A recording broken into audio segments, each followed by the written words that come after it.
Hello, and in today's video I'm going to address the situation that now exists with the Trump government in the United States and the situation in the war in Ukraine. Obviously I'm speaking from the United Kingdom, I'm speaking from London, as can be seen.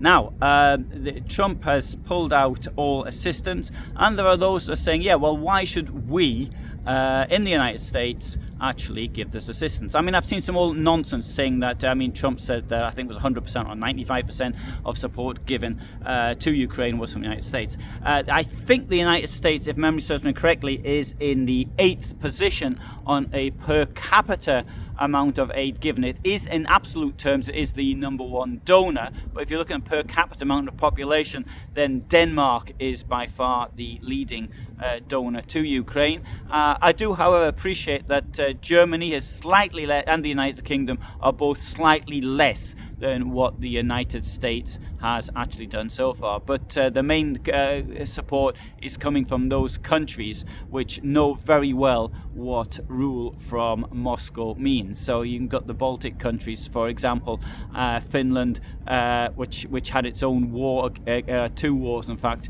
in the 20th century against the Kremlin dictatorship, although then it was Stalin. The problem here is that the United States signed the Budapest Memorandum. Now, if you want to get out of a deal, what you should normally do, you buy something in return for goods being offered. If the person then who's got the goods for offer and say, I'm sorry, we can't meet your specifications, they can come back and ask for renegotiation. That's fair enough. So you want to renegotiate, I'm going to pay you less money, or I'm going to pay it in a longer period, or something like this. You don't take the money and not deliver on the goods. Unfortunately, Trump in all his business life has done this. He's cheated one person after another. He's got false bankruptcies, and yet still he's got away with it. This is the very worst of capitalism, a system I believe in, but when it's played like this, cheating small people, small American businesses, that is something which for me is unacceptable. But more unacceptable is the fact that people are dying because of it. The United States signed the Budapest Memorandum in 30 years ago. So the situation now is Ukraine gave up its nuclear weapons. Now, if the United States had come along and said, well, look, we want to opt out of this, we no longer will give you the security guarantees, that's fair enough. I could live with that. That's absolutely correct, 100%, no problem with that. But it needs to give Ukraine the nuclear weapons back. It needs to return them. I know that Russia got them, not Ukraine, but it's Russia's now broken the terms, and the United States has broken the terms. So, as it's we can scarcely expect Russia to give these nuclear weapons back, then the United States needs to give them back if it doesn't want to defend what it agreed to do. The problem is the war's already started. It did nothing under the Obama administration 2014 to protect Crimea. The government in Ukraine then was in flux completely. No doubt, to a large extent, what we saw then was a revolution against corruption and the Soviet system of theft and grift, which Putin represents. There was the war in the Donbass, once more, started by Putin. Again, people rejecting theft and grift that are from the Moscow. So I appreciate that many people here are communists or fascists, and they think that there should be a strong man who should rule, and that other people shouldn't get a say. But the thing is this: when you come to an agreement, you've got to keep it. What this means for the future is the following: no country will give up its nuclear weapons at all. That's it. It's gone forever. So small countries will seek to have nuclear weapons, making the world a much more dangerous place. All it takes is then one nutter who's got his hand on the trigger figure, he's got his finger on the trigger, who believes that his religion or superstition will send him off to heaven and get a pile of innocent young girls as his reward to destroy the world. That is how dangerous this sort of thing can become. Well, maybe not destroy the world, but a nuclear explosion then has all the after effects, not only in radiation but in climate change and all sorts of other things which can happen as a direct result of it.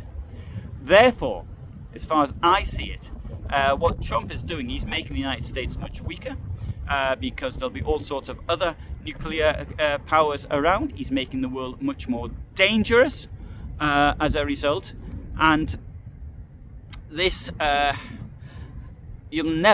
other country will ever get rid of its nuclear weapons. North Korea, it'll never do it now.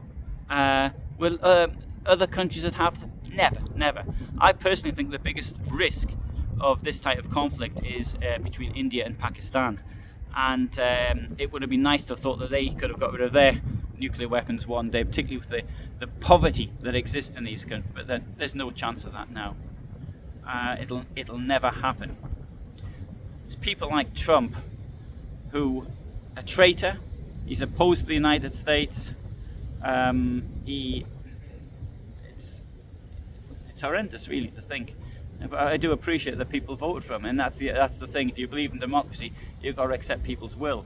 And so he's there, and there's nothing we can do about it, except to show solidarity with our friends in the United States.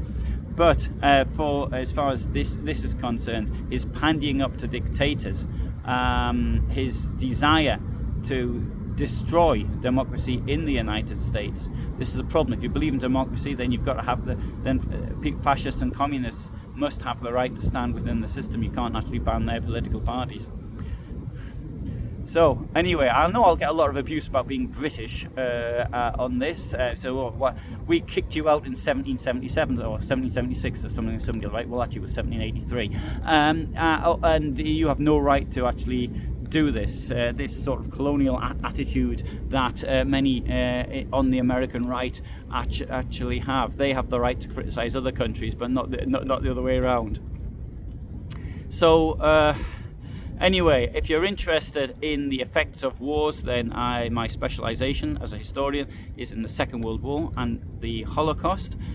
So if you're interested in those subjects, you might want to subscribe. I upload every Tuesday and every Friday at 2000 hours. You'll find one of the largest collections of self-researched Holocaust material on this site. So if that's the sort of thing that interests you, then I suggest you look at it. But for the moment, you might want to consider that when people ask what's the point of history, and the answer comes back, it's to learn the lessons of the past. All I can say is at the current time, no one in the American administration has learned any lessons. Or perhaps they have learned them, and that is what makes it even more worse. They have learnt them, and they're thinking to themselves, we won't make the same mistakes as Hitler made. Thanks for listening.